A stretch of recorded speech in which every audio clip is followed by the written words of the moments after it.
Now? All right. Welcome to Florida House Book Club. Florida House on Capitol Hill, America's only state embassy.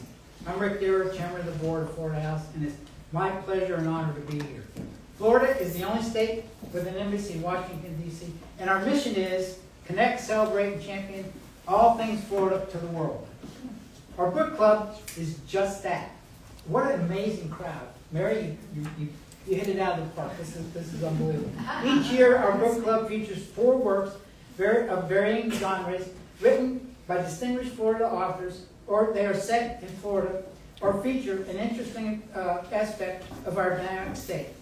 We have, now I have to hold up with the card. We have created a reading list of available books about Florida.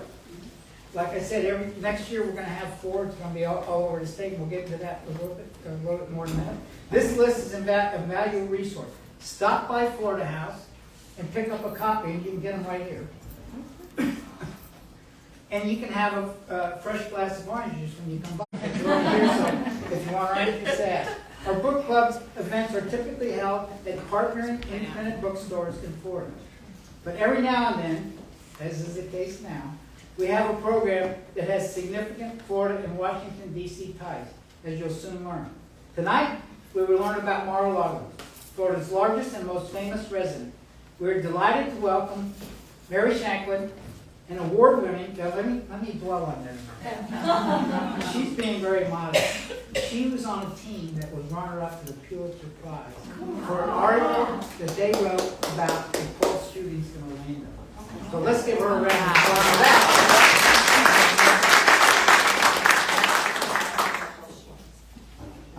Mary's book about American Castle, 100 Years of Mar-a-Lago, is one of the only published books about the history of Florida's most iconic home.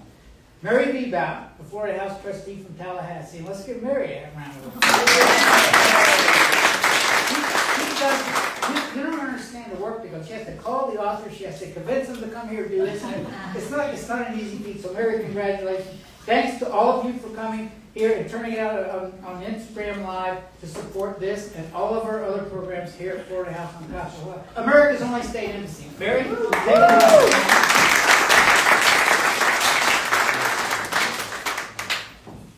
So we are so excited that all of you came here tonight, and we're really thrilled to welcome Mary. This is Mary's first time at Florida House, and before our meeting started, she was able to see the art exhibit of the historic Florida maps on display from the University of Florida Smathers Library and some of our other great works. It's really been fun, so we're glad you're here. She's up for winter, Haven for winter. Winter Garden. Oh, that's right. So tonight, we are going to talk about Mar-a-Lago. And so Mar-a-Lago was an amazing exotic house in Palm Beach, and I wanted to know if anyone could do a show of hands if you've been here. How many has anyone been here? That's really super. So it was built by Marjorie Merriweather Post, the Post serial heiress, and she had also built Hillwood, which we toured as trustees last year, which is really fun. There's a great DC connection. She built several wonderful houses around the country, 3 of which are in existence, but tonight we're going to talk about Mar-a-Lago. And I think we have a slide that will help us a little bit. Mary's a distinguished journalist. She's done all kinds of hardcore news. Her work has been published in periodicals and newspapers all over the United States. So the question is, how did you decide to write this book? I love this question, and I want to thank everybody for inviting me. Mary didn't really have to sell it too hard to get to come up to the town where I would have all these people with the Florida intersection at the town with Washington, D.C., you know, like the 2 central themes of this book. So I think this is the question that I get more than any other. How did I come up with that? So at the time, I was working for the Orlando Sentinel. It wasn't a robust time for the newspaper. I was, you know, kind of getting ready to get out, go do some work with the University of Central Florida, and I wanted to do a book. And so I was tossing around. When I'm in that period, I look around at different things that you could write about. And then I went on these back channels of the National Park Service Forum, and they talked about this out-of-print book. It was by a former National Park Service Administrator, Dwight Reddy, and he had the whole story of how Mar-a-Lago once became owned by the public, part of the National Park Service, and then how it became delisted. And I was hooked. I was hooked. I couldn't think about anything else. It was going to be my rabbit hole. So we're lucky she did this, because this book is not, many of the books are biographies, or they're books about Palm Beach and other aspects of the county in that area. And this book really dwells about the house. So Les Staniford, another one of our Florida authors that we featured, he once wrote that Mar-a-Lago, 17 acres state in Palm Beach, Florida, might be the most prominent single residence, private residence in the United States aside from the White House. He says it's the 20th largest house in the country. And so, as a journalism professor who does the 5 W's, can you give us some of the facts about the house? Like, when was it built, and who built it, and who designed it, and how big is it? Okay, let's go. The who. That would be Marjorie Merriweather Post. Everybody who ever ate Post cereals probably in some way subsidized the estate that is now Mar-a-Lago. And that was on her, she was at the time on her second husband, so the second part of the who was E.F. Hutton. Remember that whole saying, when E.F. Hutton talks, people listen. Yeah, they listen. The what, of course, was this incredible property. Mar-a-Lago means the sea to the lake in Palm Beach. It's built with 118 rooms. It is a unique piece of property, nothing like it right now.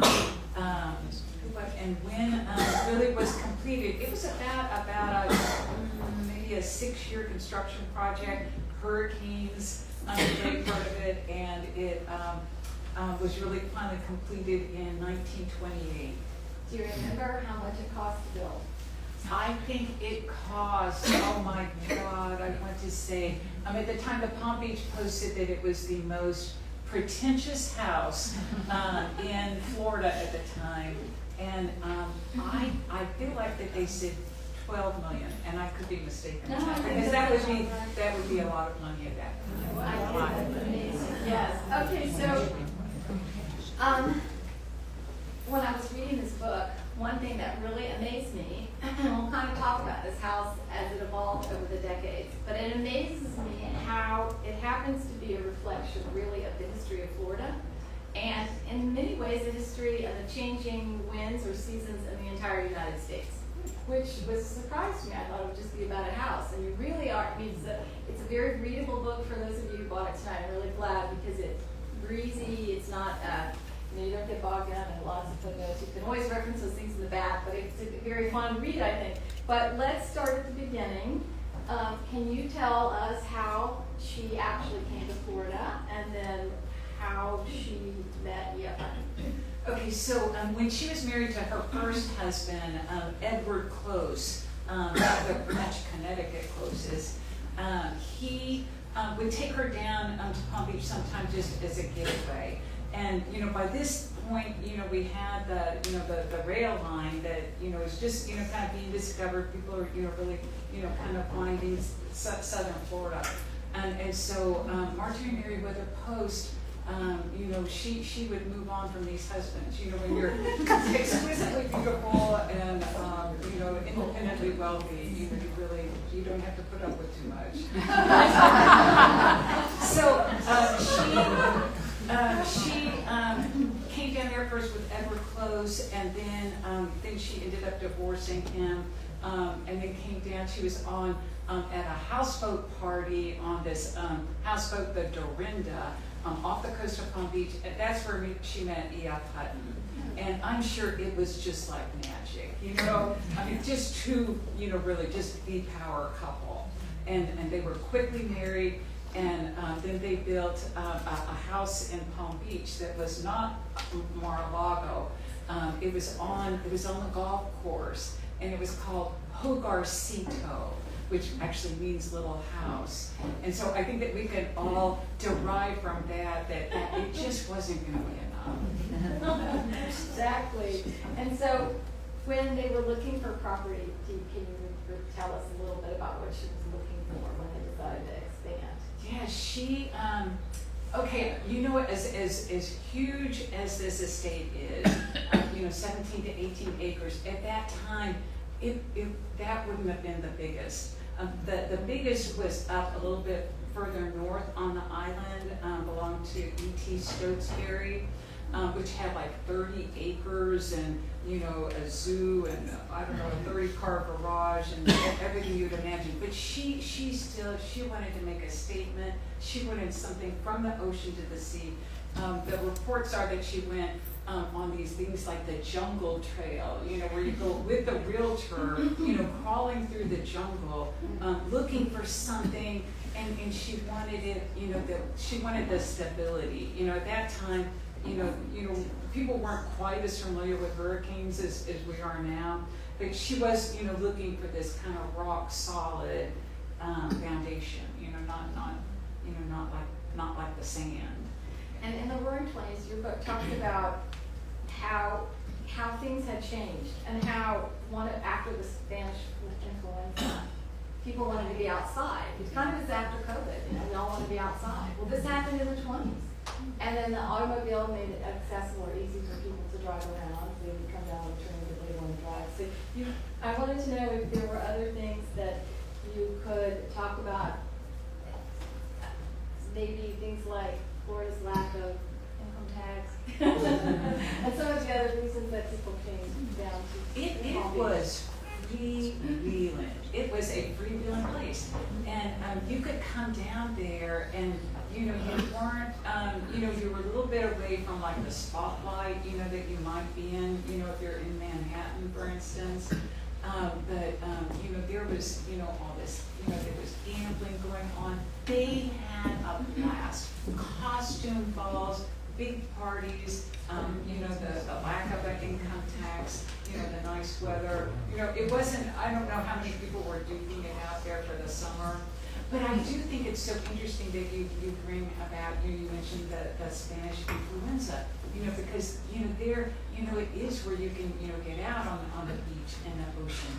And the reason that E.F. Hutton was on the market when Marjorie Merriweather Post met him on that boat with Dorinda was because his wife had quickly just passed the Spanish influenza, and so, there he was. But, it's just so interesting, the stories that we have today, like COVID and how, it goes back, how everything in history repeats itself. And to some extent, that is, you find that with Mar-a-Lago. I think so. I think your next slide shows maybe another picture. So you Okay. can see the lake to the sea here. So this is, this is old Florida, like, kind of like the 1910s, really.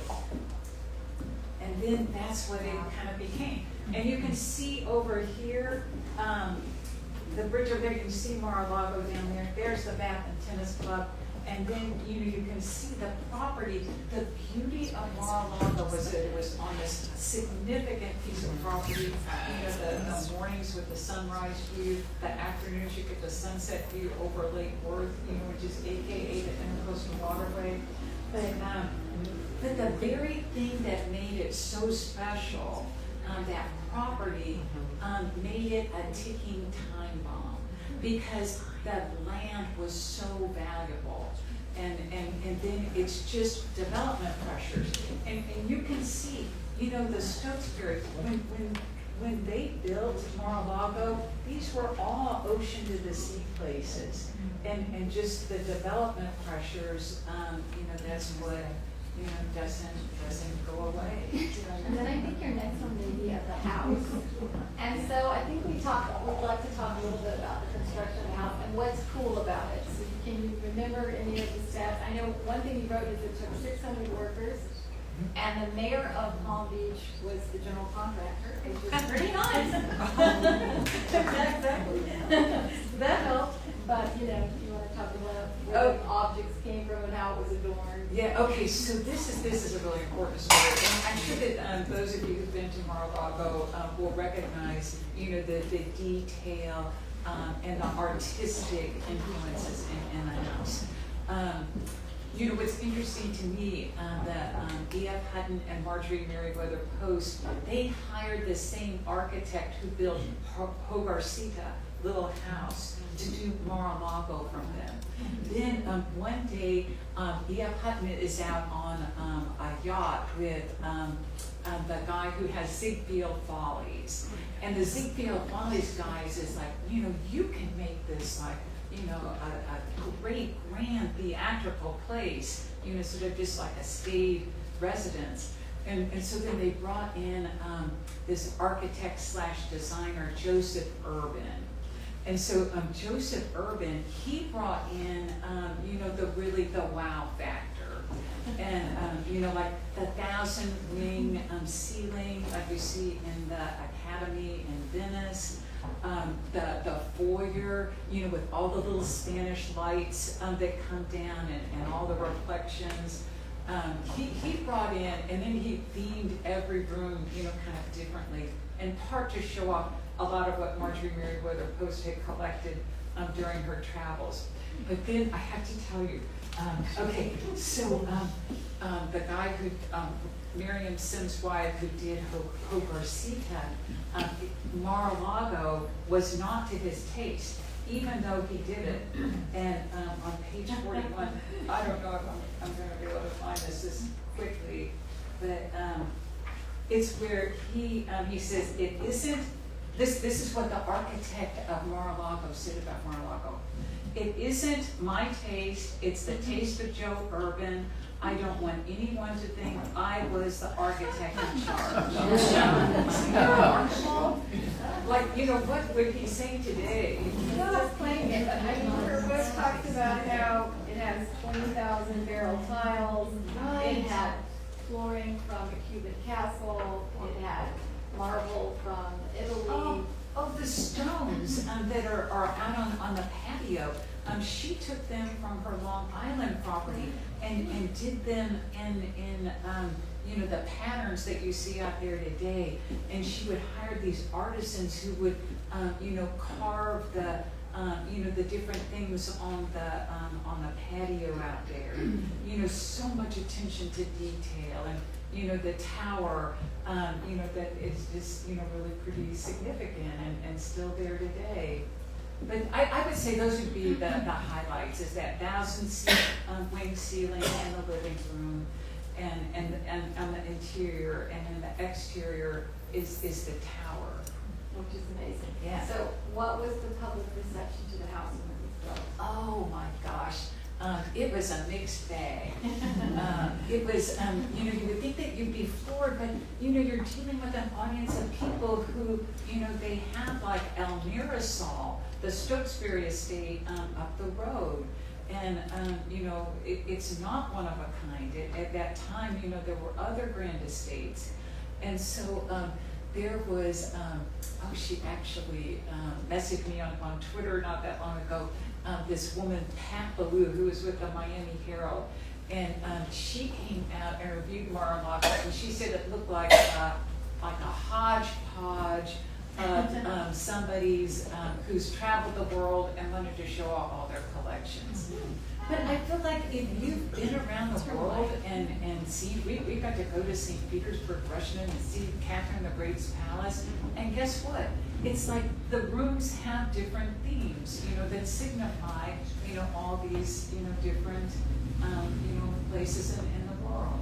And I think, if I'm not mistaken, you said that it was the first private golf course in Palm Beach that she built. Is that right? I think that is right. And there's even, She was not a golfer, but she built a golf course. yeah, you'll see in the, I think it's in the book, there were photos of her, I hope it made in the book, in the 1950s of Marjorie Merriweather Post out on her grounds, you know, with her little putter, you know, out there, they're, you know, using that.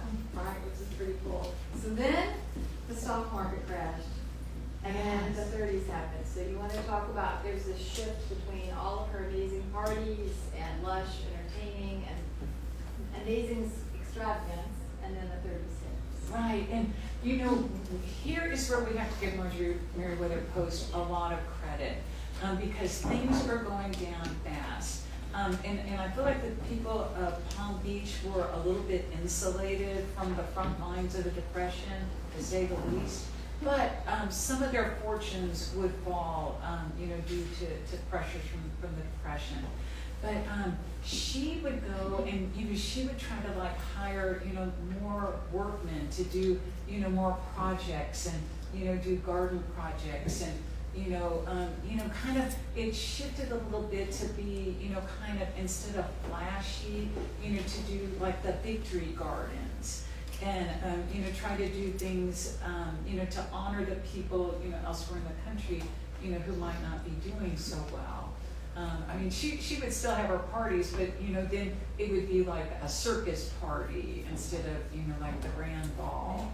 So we have to give her credit for that. Well, it's interesting because Mary's book talks about how these people in this era were really sort of like movie stars today, and the newspapers wrote about them all the time. So they were always in the press.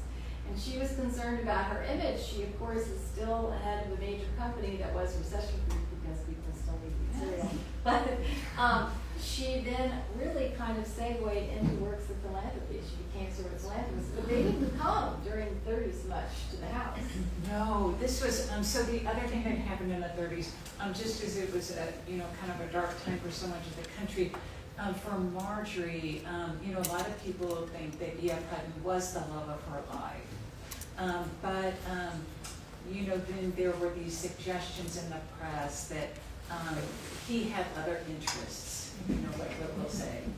And so, as we said, if you're exquisitely beautiful and independent, wealthy, you really, you don't really have to suffer too much. So she ended up with 4 husbands, each one probably averaged about 15 years. People do say that was the love of her life, but quickly, not only did he move along, but she moved along. And she ended up, she didn't end up, but she next got a gentleman by the name of Joseph Davies, who he had been a Woodrow Wilson appointee, the first chairman of the Federal Trade Commission. So she's, got somebody now, still, with a lot of financial acumen, and then she quickly marries him, and he becomes the ambassador to Russia. And so at that time, he, I know those of you who live in the district, it's like Joseph Davies. He loved it. This is the center of power. This is where he wanted to be. He would go down to Palm Beach, and they're down there, gambling and, like bumming around on the beach and playing golf. But he was interested in diplomacy. And then he got that appointment to Russia, so then that became, there, and then, they had several other houses, and one of the largest yachts in the world, the Hussar, which really she gave that and had it built for E.F. Hutton. Too bad, so sad. So then she was sailing away on that with Joseph Davies. But it went dark. Mar-a-Lago really did go dark during the Joseph Davies era. And when they did bring Gus down, he was in the inner circle of FDR, and when he brought people down, it for the first time really became sort of at the center of politics, because it hadn't been at all before, really. So I think that's something that you mentioned. And then in 1941, I think you say that soldiers even are on the property. It's true. This was her philanthropic spirit. And she took the boat that she had built for E.F. Hutton, and she actually had all the masts taken off, and the U.S. Navy used that in the war. And then she offered up Mar-a-Lago for soldiers to convalesce at. I don't know how much it was used at that, but really a generous spirit. It's amazing. So the house has gone through a couple of different decades, and then we get to the 50s. And you write that in the 50s, she's getting older, and she's trying to figure out what she wants to do with this house. She hadn't used it that much in the 30s and the 40s. So she's trying to figure out what to do, and none of her children want it.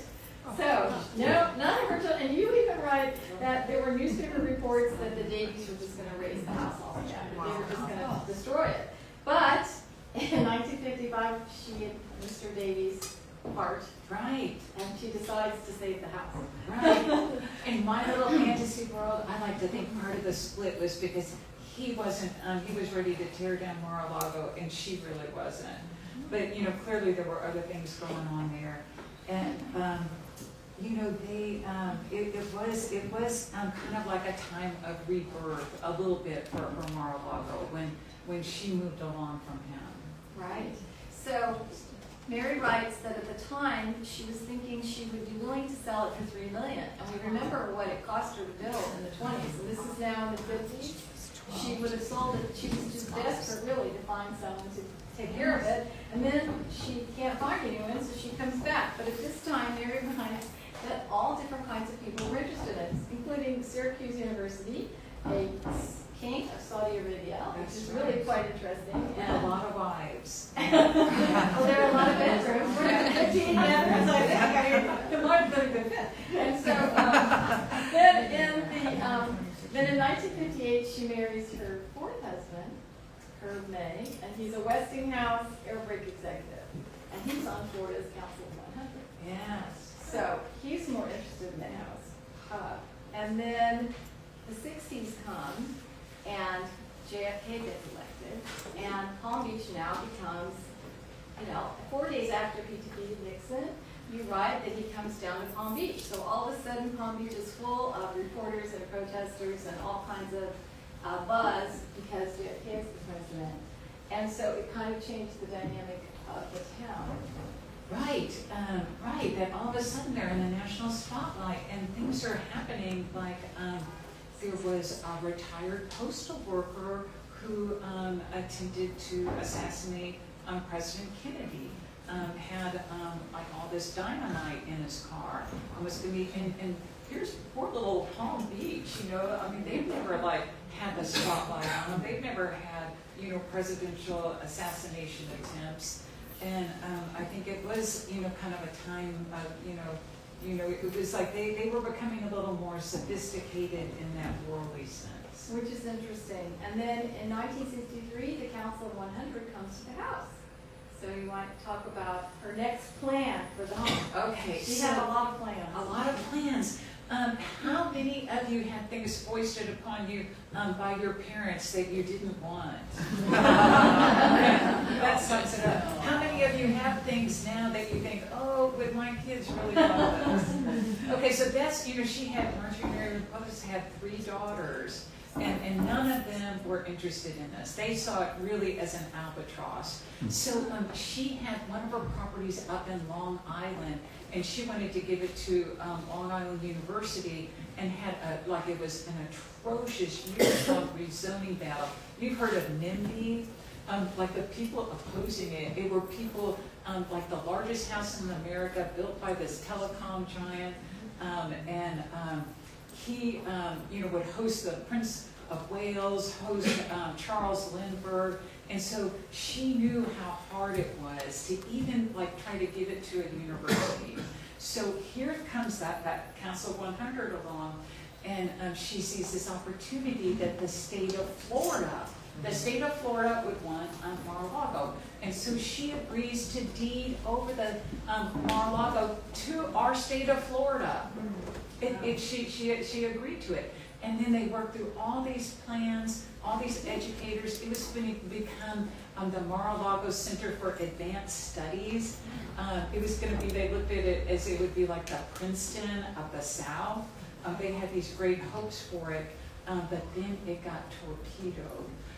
The good people of Palm Beach and her neighbors, they were not so interested in having public uses in their midst. They call themselves the colony. They're an island, they're a very private group of people, and the idea of having this public use in their midst, didn't go over. And so, Governor Ferris Bryant, our Florida governor at the time, he declined the gift, but he awarded Marjorie Meriwether Post an honorary Florida citizenship.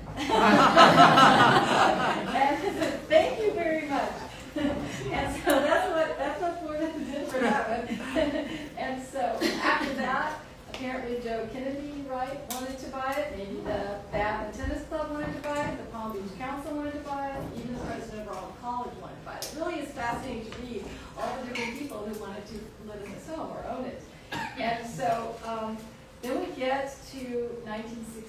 when she invites First Lady Bird Johnson. Yes, it's my favorite part in the whole book.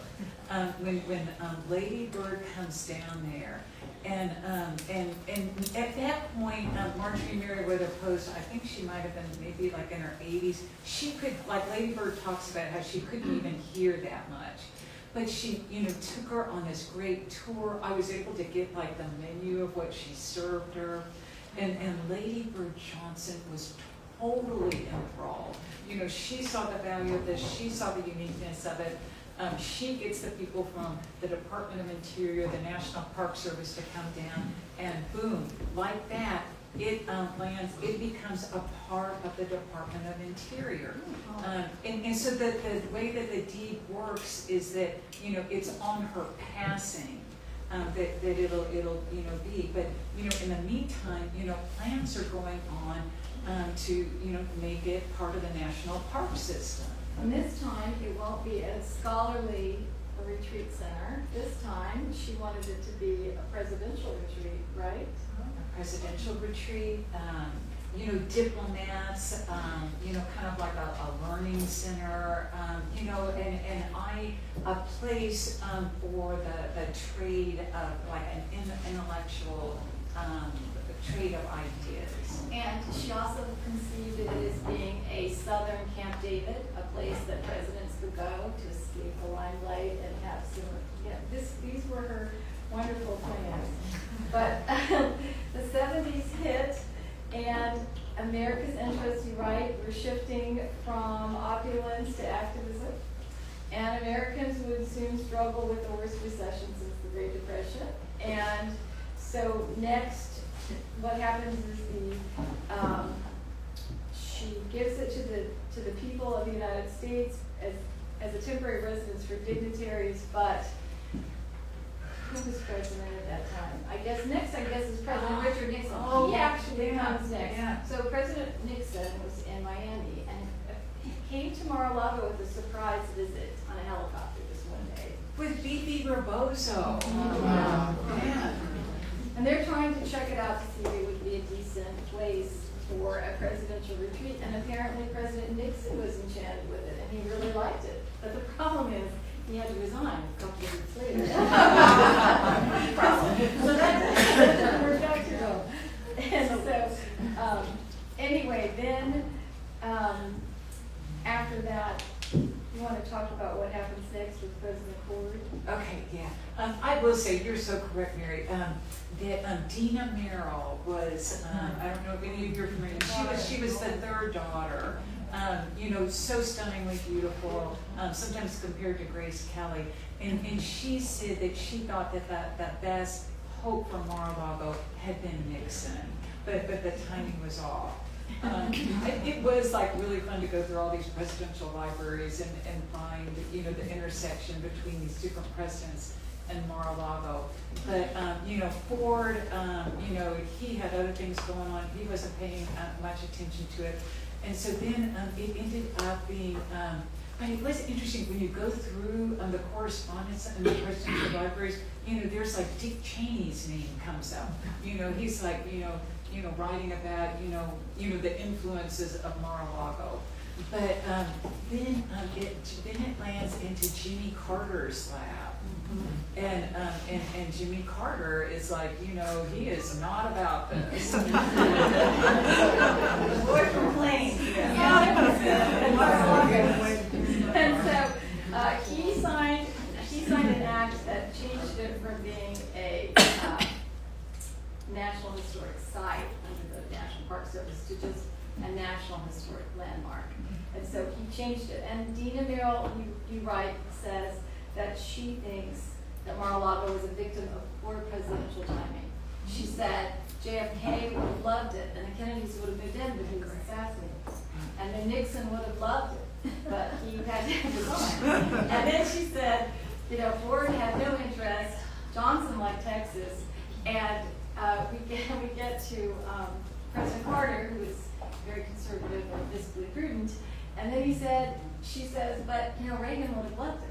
But it was too late. We never got to Reagan. And so anyway, I think that's really interesting. Then in the 80s, sees it for the first time. Yeah. So it became rather nice, and then it was divested, which is a rare thing to happen for a national park property. Maybe just a couple dozen that's ever happened, and almost all of them ended up in the hands of like a state government or even like some other branch of the federal government. So it's out, and then it falls back into the hands of at this point, Marjorie Merriweather Post has died, but she died with her 3 prized jewels.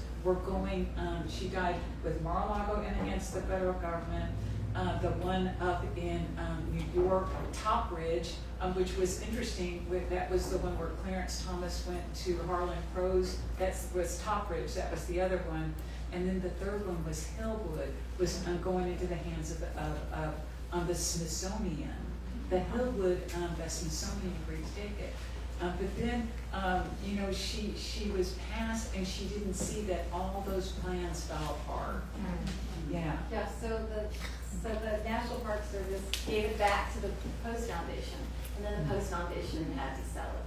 But the National Park Service, you're right, it's very interesting. They never had a sign ever that said it was National Park Service. They never had the employees that were there wear National Park uniforms. They never did the plan they were mandated to do for the use of the house. So I think the Post Foundation said it was probably better to come back to the Post Foundation at the end because the National Park Service Wasn't had done doing nothing. anything with it. No, in fact, one of my favorite as a trustee for Tallahassee anecdotes of the book is that there was a National Parks guidebook that said the Mar-a-Lago was in Tallahassee. The geography was a little off. I mean, clearly the National Park Service might not have been the best place for it. I don't know. So Donald Trump comes to look at it in the 80s, and then. Okay, just jump in a bit. Okay, so it goes back to the trust, and they want absolutely no part of it. It is an albatross around their necks. They have so many other things that they can do with that money.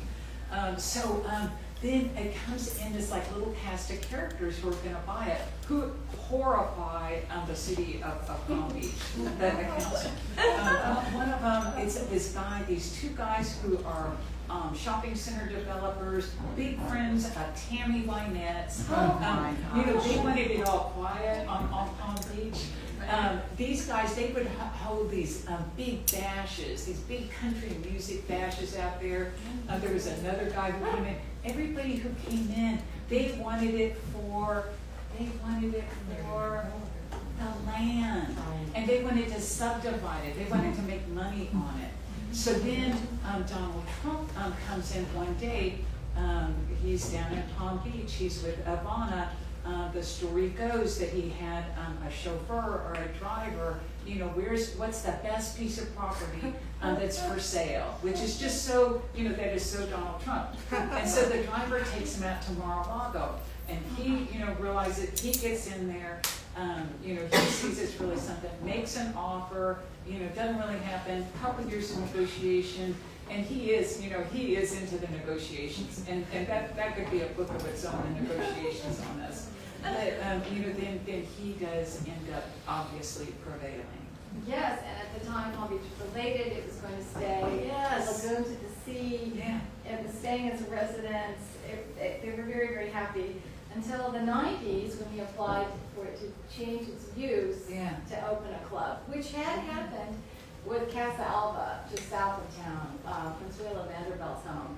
It had been turned into a club. So there was precedent. So he apparently had a Palm Beach lawyer who recommended, he could have a club membership, and that's what could happen. So he had to sort of go through some dynamics to get permission to do that, right? Oh, his dynamics, like in his negotiations, it was so great. First he wanted to do it, carve it up. It was going to be the mansions of Mar-a-Lago. And so the town, it's like, we are not doing this. This is our the hood ornament on our residential Rolls Royce.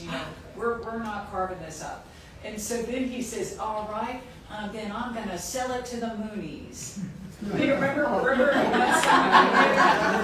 it's just such a classic move, that just like, okay, you won't play ball, then, this is what I'm going to do. Now, which was really pretty crazy. They did give him permission to do this, and I think you're right, in the book that with a contingency that he could not ever alter the property, so it will never be subdivided. So he had to sign an easement to that effect. And so that's really good, and so I think Palm Beach was happy it would never be subdivided, which is good. But in the 2000s, when he became president, all of a sudden, Mar-a-Lago was the winter White House. I mean, it actually finally became a winter White House after all of this time, which is really interesting. And so you write that people widely believe that her dream was fulfilled, that her prized palace would host a president and visiting diplomats. That's what some people thought. But once again, Palm Beach was besieged by tourists, security, protesters, the whole thing, just like what JFK was like. Oh, right, like when it was in the National Park Service, the plan was for 6 little shuttle vans to go over there, just maybe 2 or 3 times a day, closed every other day. But now Palm Beach, they didn't want that, then it's like, just like lines of, protesters or supporters or whatever, they've taken over, their colony. It's not like the quiet place, and as president, it's the Secret Service helicopters, and it's just it's hard to have your little colony when you've got the president there. So we really are going to wrap up here a little bit, but you write about how Mar-a-Lago is one of the most extravagant mansions ever built in Florida. It is a massive monument to the country's pre-Depression era, one of elegance, and Palm Beach's last remaining symbol of what American ingenuity was for. And so we really have enjoyed going through this. If you want to read all about other little details, please read her book. We couldn't get into them tonight, but we have some time for questions. So I want to know if anyone has questions. Yes. What do you think was the most outrageous thing that happened in that house? Okay, that's the most outrageous thing that's happened in that house. That would be under Trump's ownership, and I think that it was during his period after Mar-a-Lago and before Melania, and it was a party place. And Lisa Marie Presley and Michael Jackson, I think, had maybe part of their honeymoon, or something was going on in the tower. Wow, you get Michael Jackson and then the Elvis Presley and combined. That would be to me like the most outrageous thing. Which is pretty crazy because Marjorie Merriweather Post, you're right, we haven't talked about this yet. She was known for a different kind of entertainment at night. She was instead of like in Donald Trump's single era when it was like the discos and it'd be like the Dallas Cowboy cheerleaders and crazy. Well, before that, when it was Marjorie Merriweather Post, that evening entertainment would be square dancing. Huge contrast, but all kinds of other famous people have stayed there. So Oh yeah, it's it is I can't recite the whole guest list, but it is certainly the royalty that we know of, international dignitaries. It second to the White House, I think it would have the A guest list, which is pretty amazing. Yes. What was the price that President Trump paid to acquire? Okay, if you just like disaggregate that and break that down, I believe it was $5 million for the house. I think it was $5 million additional for the furnishings. And then the key thing is that the trust had sold to get some money the beachfront property. They sold it to, it was I think the former chairman for KFC, Kentucky Fried Chicken. And so he held the keys, and anybody who was going to buy it was going to have to deal with him. So he had to pay an additional $2 million for that. Wow. $7 million. Pretty good deal. Very good. Any other questions? Well, I really think we need to thank Mary Shanklin.